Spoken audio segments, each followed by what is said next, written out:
दोस्तों, अगर आपको हमारे चैनल से जुड़ना है तो नीचे रेड कलर का आपको सब्सक्राइब दिख रहा होगा, इस पर आप लोगों को दबाना है। उसके बाद बेल आएगी, बेल पर भी दबाना है। फिर 3 ऑप्शन दिखेंगे, ऑल वाले ऑप्शन पर दबा लेना है। बस आप चैनल से आप जुड़ गए हैं, अब हर जानकारी आपके पास हमारी। नमस्कार दोस्तों, all India anganwadi news channel की आज सुबह 11 बजे की खबरों में आप सब भाई बहनों का स्वागत है। वीडियो देखने वाले सभी राज्यों के भाई बहन फटाफट वीडियो को लाइक कर दीजिए और जिन्होंने चैनल को अभी तक सब्सक्राइब नहीं किया है तो सब्सक्राइब करके बेल को ऑल पर दबा लेना, तभी आप लोग चैनल से जुड़ पाएंगे और सच्ची जानकारी आपके पास पहुंचती रहेंगी। सबसे पहले आपको एक खुशखबरी देना चाहेंगे। बहुत लंबे समय के बाद में फिर से एक बार उम्मीद जगी है, तो यह हमारे लिए खुशखबरी ही है, क्योंकि जो हमारी रिटायर हुई आंगनबाड़ी बहनों को लेकर जितनी भी याचिकाएं पड़ी थी, मैंने काफी सवाल खड़े किए, लेकिन किसी का भी जवाब अभी तक नहीं आया। ना ही अगली डेट का किसी ने ऐलान किया, ना ही किसी को तारीखें मिली। लेकिन इसी बीच मैंने अभी कुछ दिन पहले मुद्दा उठाया था, तो अभी हमारे पास मैसेज आ चुका है और यह फाइल आ चुकी है, डेट वगैरह भी मिल गई है।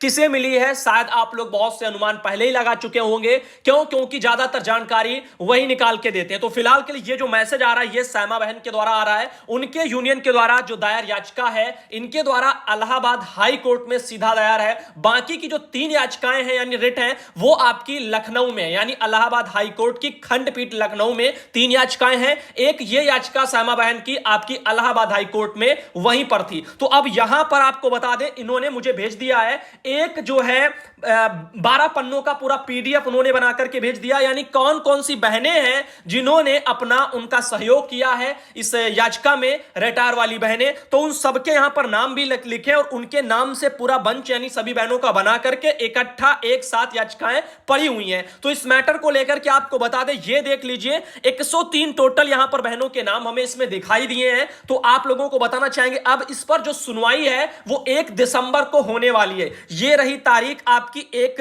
दिसंबर 1/12/2020 और 10 बजे से जो है सुनवाई वगैरह हो जाएगी आपकी। तो आप लोग ये देख लीजिएगा, बढ़िया खुशखबरी है। क्योंकि बहुत समय के बाद में कोई भी रिटायरमेंट वाली बहनों को कुछ भी नहीं बता रहा, ना ही कोर्ट में दोबारा किसी को डेटें मिली, किसी को सुनवाई को लेकर या कोर्ट में मैटर को लेकर कभी कोई कुछ नहीं कहता है, पूछने पर भी लोग बताते नहीं है। अभी यहां पर एक ये जानकारी आई तो इसे हम खुशखबरी ही समझेंगे, क्योंकि कम से कम तारीख तो मिली है। फैसला आना ना आना क्या आएगा वो उस दिन डिपेंड करेगा, लेकिन कम से कम तारीख मिली है, तारीख आपकी 1 को लगी है, इतना ही बहुत है। जो भी होगा निर्णय हो जाए तो अच्छा है, बेकार झूठी उम्मीद भी जो है बहनों को नहीं देनी चाहिए। इसीलिए मैं चाह रहा हूं कि जल्द से जल्द यह मुद्दा फाइनल हो जाए, वरना जितना लंबा खिंचेगा बहनों का मानसिक तनाव भी बढ़ेगा और होना वैसे भी है, जब होगा तब होगा। तो यहां पर देख लीजिए, एक और खबर की तरफ हम बढ़ चुके हैं। बढ़िया जानकारी यह भी आ रही है, हरियाणा से आ रही है, हरियाणा के हिसार जिले से आ रही है। आंगनबाड़ी केंद्रों को प्ले स्कूल के रूप में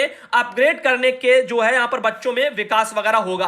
तो ये एक बैठक वगैरह हरियाणा में की गई होगी, जिसमें निर्णय लिए गए हैं कि हरियाणा में हिसार में भी आंगनबाड़ी जो है केंद्र, उनको भी प्री प्राइमरी में बदला जाएगा और उन्हें भी अपग्रेड कर दिया जाएगा। साथ ही साथ जो है प्ले स्कूल के तर्ज पर और भी जो है हरियाणा में तमाम और भी जिले हैं, वहां पर भी ऐसे ही है। ये देख लीजिए, हरियाणा के कैथल में भी प्रदेश के जो है 1135 आंगनबाड़ी केंद्रों को प्ले स्कूल का दर्जा दिया जाएगा। इसके बारे में भी जानकारी आ रही है। साथ ही साथ हरियाणा के कैथल में आप देख सकते हो, ये आपको हम दिखा दें, ये दोबारा लग गया था। फिलहाल के लिए आप लोग परेशान मत होना, हरियाणा में भी उत्तर प्रदेश की तरह प्री प्राइमरी हो रहा है और आंगनबाड़ी केंद्रों को प्ले स्कूल में बदला जा रहा है।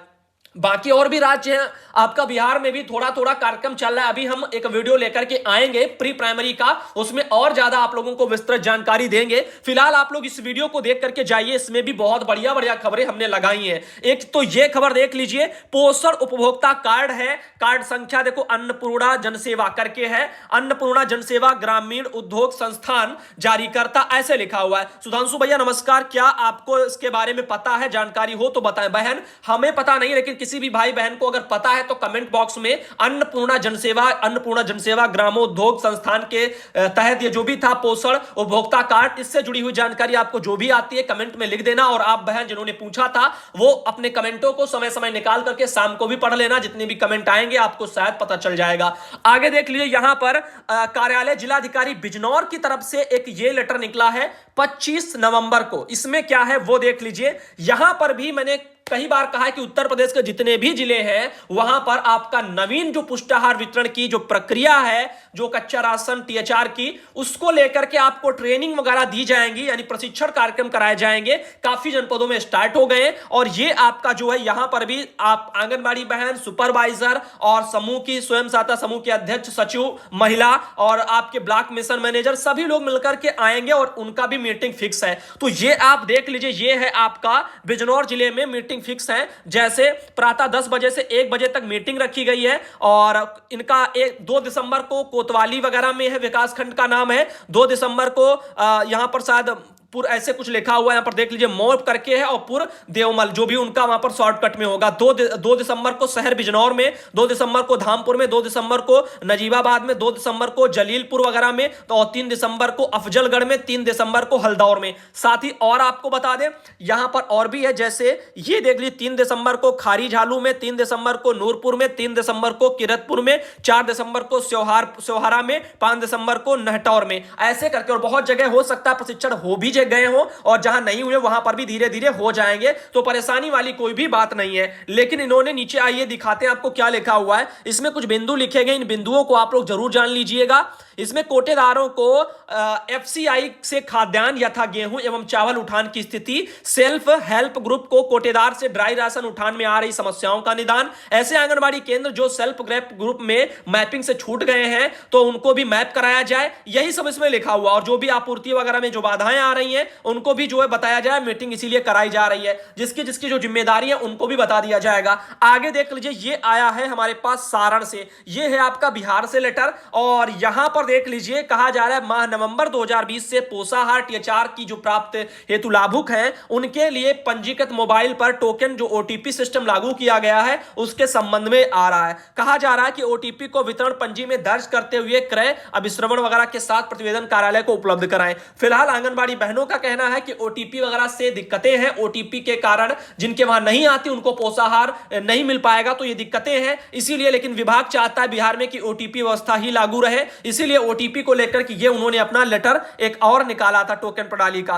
तो फिलहाल के लिए आगे चलते हैं, आपको दिखा दें उत्तर प्रदेश के लखनऊ में एक ये 27 नवंबर को लेटर निकला है निदेशालय से, जरा इसे भी देख लीजिए। मिशन शक्ति के अंतर्गत माह नवंबर जो है 2020 में विशेषज्ञों द्वारा व्यक्तिगत एवं समूह जो परामर्श है उसके संबंधित जो डाटा है वो पूर्ण कराने के संबंध में जानकारी आ रही है। तो यहां पर कहा जा रहा है कि आपका व्यक्तिगत तथा समूह परामर्श प्रदान किया जा रहा है तथा इस हेतु प्रत्येक जनपद को न्यूनतम 2000 लाभार्थियों को परामर्श सेवाएं प्रदान करते हुए उनका विवरण डाटा मिशन शक्ति की गूगल स्प्रेडशीट पर अंकित किया जाना प्रस्तावित है। चूंकि उक्त कार्यक्रम महिला कल्याण विभाग एवं बाल विकास विभाग की संयुक्त आयोजन है, ऐसे सब करके इसमें लिख दिया गया है। तो आप देख लीजिए, नीलम सचान सहायक निदेशक है, उन्होंने समस्त जिला कार्यक्रम अधिकारी को उत्तर प्रदेश में इसके संबंध में भेज दिया है। तो ये आप देख लीजिएगा, आपका मिशन शक्ति से जुड़ा हुआ जो भी कार्यक्रम प्रारूपों पर जो भरना होगा वो सब मांगा जा रहा है। आगे देख सकते हो एक और ये हमारे पास मैसेज लगा हुआ है। आज दिनांक 27/11/2020 को आंगनबाड़ी केंद्र छितौनी प्रथम पर कच्चा राशन का वितरण किया गया है। बिमला देवी, आशा देवी ये बहन है, उनके द्वारा फोटो भेजा गया है। साथ ही एक ये मैसेज आप देख सकते हो, यहां पर क्या लिखा हुआ है कि जिस कोटेदार के पास 3 कार्यकर्ती का राशन गया है वहां तीनों केंद्र पर 54 लाभार्थी को वितरण होगा, और जहां 2 कार्यकर्ती हैं वहां 81 लाभार्थी को बटेगा। तो ये तो देखो अपना मौखिक आदेश है, इसका कोई लिखित आदेश नहीं है। क्यों? क्योंकि देखो जितने लाभार्थी होंगे तो उतने को मिलना चाहिए, लेकिन यहां पर कम ज्यादा का खेल ऐसे किया जा रहा है कि जहां 3 है वहां कम कम लोगों को पहुंचा दो, जहां 2 ही है वहां पर ज्यादा ज्यादा लोगों को दे दो। तो ये भाई ठीक नहीं है, क्योंकि लाभार्थी के हिसाब से मिलना चाहिए। लाभार्थी थोड़ी समझेगा कि हमें क्यों नहीं मिल रहा, तो इन चीजों को समझिए। सरकार जो भी कर रही है, विभाग जो भी करवा रहा है इस तरीके से घपलेबाजी वाला मैटर, ये गलत है, इसका विरोध होना चाहिए। बाकी बहनों आप पर है। अनीता बहन है आजमगढ़ अहरौली से, उनके वहां प्रशिक्षण कार्यक्रम चल रहा है, वहीं पर यह सब हुआ होगा और यहीं पर उनको ये सब भेजा गया है। तो ये सब आप देख लिए। फिलहाल के लिए अभी काफी जगह कोटेदार के वहां से राशन भी नहीं पहुंचा है स्वयं सहायता समूह के जरिए। आगे देखिए, सुधांशु भैया नमस्कार, जिला लखीमपुर खीरी है, यहां से भी एक आंगनबाड़ी बहन है और इन्होंने भी हमें अपना ये एक फोटो भेजा हुआ है, ये यहां पर देख सकते हो। तो आगे चलते हैं, जैसा कि एक ये भी फोटो आया हुआ है, इनके द्वारा भी कई फोटो भेज दी गई हैं, जबकि कहते हैं कि सिर्फ एक फोटो भेजो। ये शायद राधा एसएसजी लिखा हुआ है ऐसे करके। तो यहां पर भी ये अमरोहा जनपद से बहन है, इनके वहां पर भी कच्चे राशन का वितरण वगैरह चल रहा है। आगे एक मैसेज और लगा है सुधांशु, यानी भैया जी नमस्ते, भैया जी मैं आपसे यह रिक्वेस्ट करती हूं कि कृपा करके बताएं कि उत्तर प्रदेश के आंगनबाड़ी केंद्र खोलने का सही टाइम क्या है, क्योंकि कोई भी अधिकारी सही टाइम नहीं बता रहे हैं और धांधली कर रहे हैं। इसीलिए आपसे अनुरोध है कि कृपा करके बताएं क्या आंगनबाड़ी केंद्र रोजा उन्होंने लिख दिया खोलने का आदेश, यानी वो कहना चाहते कि रोज खोलने का आदेश है, कितने टाइम से कितने टाइम तक जो है। तो यहां पर फिलहाल के साथ 9 बजे से लेकर के आपका होगा, या 2 बजे हो या 1 बजे हो, ऐसे कुछ होगा। फिलहाल कोई आदेश नहीं निकला है उत्तर प्रदेश में, और जब भी निकला होगा तो हमने आपको दिखा भी दिया होगा। कुछ स्टेटों में आदेश निकले थे अभी हाल फिलहाल में, महीने 2 महीने पहले, तो उनके टाइम टेबल मैंने दिखा दिए थे। फिलहाल के लिए जो बहनें हैं आप सब अपना अपना टाइम बता दीजिए, कितने समय से कितने बजे आप लोग खोलती हैं, किन किन जिलों में। इससे भी साफ हो जाएगा कि एक्चुअली में टाइम कितना कितना बहनें बाकी खोले। और मैंने अगर होगा टाइम, अगर लेटर आया होगा तो हमने बताया होगा, लेकिन हम ज्यादा याद करके दिमाग पर बोझ नहीं रखते हैं। तो फिलहाल के लिए आज का वीडियो इतना ही, लेकिन आप सबको बताना चाहेंगे जो ये आपका कोर्ट में सुनवाई है, इस पर मैटर आ गया है 1 जो है दिसंबर को। अभी फिलहाल 28 तारीख हो गई है, उसके बाद कल 29 है, फिर 30 है, यानी 2 दिन शेष रह गए हैं। उसके बाद तीसरे दिन आपकी सुनवाई लगी है उत्तर प्रदेश में बहनों। और बहुत अच्छी बात है कि अगर फैसला हो जाए तो बहुत बढ़िया। देखो पहली बार इलाहाबाद हाई कोर्ट में, वो भी जो है सीधा, यानी इलाहाबाद हाई कोर्ट में बात कर रहा हूं, खंडपीठ की नहीं कर रहा हूं, वहां पर सुनवाई हो रही है। और पहली बार ये सायमा बहन की सुनवाई हो रही है। इससे पहले 2 सुनवाइयां हो चुकी हैं, एक तो पहली दिनकर जी की, दूसरी हुई थी आपकी सुषमा कुरील बहन की। लेकिन इन दोनों याचिकाओं पर जो फाइनल डिसीजन था वो नहीं आया था।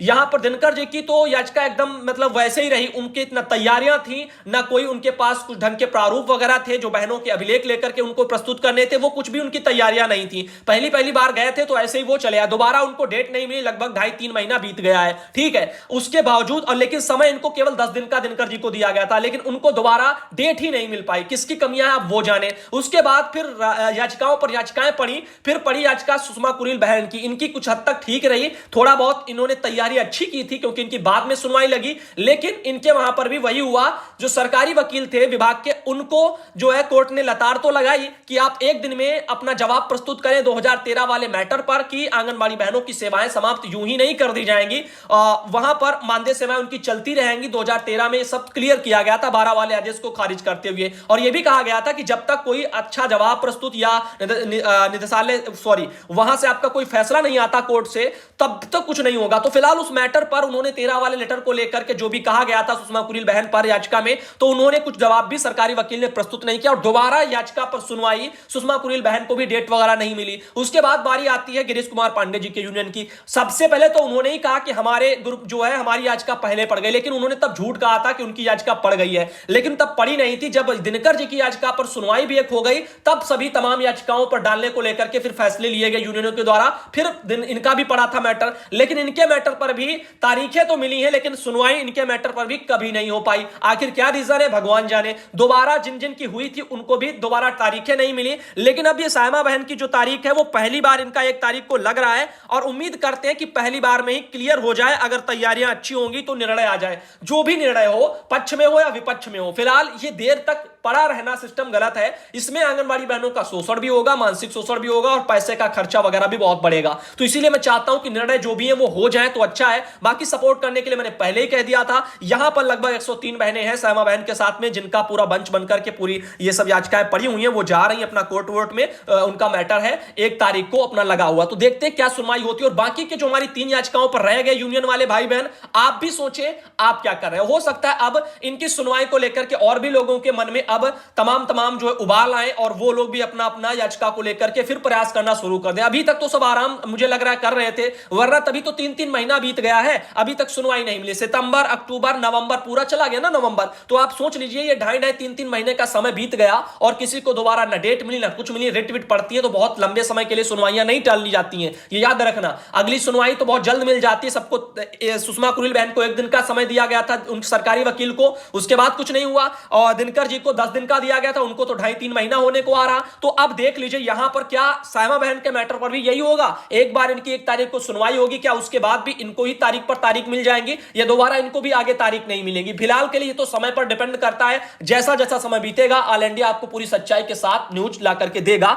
हमारा जो फर्ज है हम उसको निभा रहे हैं। फिलहाल के लिए आप लोग अपना अपना प्रयास करिएगा। बाकी के यूनियन के भाई बहन अगर वीडियो देख रहे हैं तो आप भी अपनी कोशिशों को करिए और अपने मैटर को लेकर के अच्छा मैटर तैयार करिए, फाइलें तैयार करिए और अपना भी याचिका पर सुनवाई के लिए जोर शोर लगाइए। वरना ऐसे आप अगर चुपचाप बैठे रहेंगे तो टाइम पर टाइम जा रहा है, समय बीत रहा है, 2.5 महीने हो गए, मैटर जितना पुराना हो जाएगा फिर उतना ही आप उसको उठा नहीं पाओगे, ये भी याद रखना। तो अभी जो है सही है टाइम, और फिलहाल टाइम सही नहीं है क्योंकि 2.5 महीना बीत गया है, जितना जल्दी हो जाता उतना ही अच्छा था। बाकी तो रिटायरमेंट के मुद्दे तो हम मई जून से आपको दिखा रहे हैं, सरकारी आदेश बता रहे थे निदेशालय से मई जून से, अब खुद सोच लीजिए। बाकी तो आप पर डिपेंड करता है। फिलहाल के लिए बस इतना ही आज के वीडियो में। अगला वीडियो दोपहर को आने वाला है, उसका जरूर इंतजार करना। धन्यवाद दोस्तों।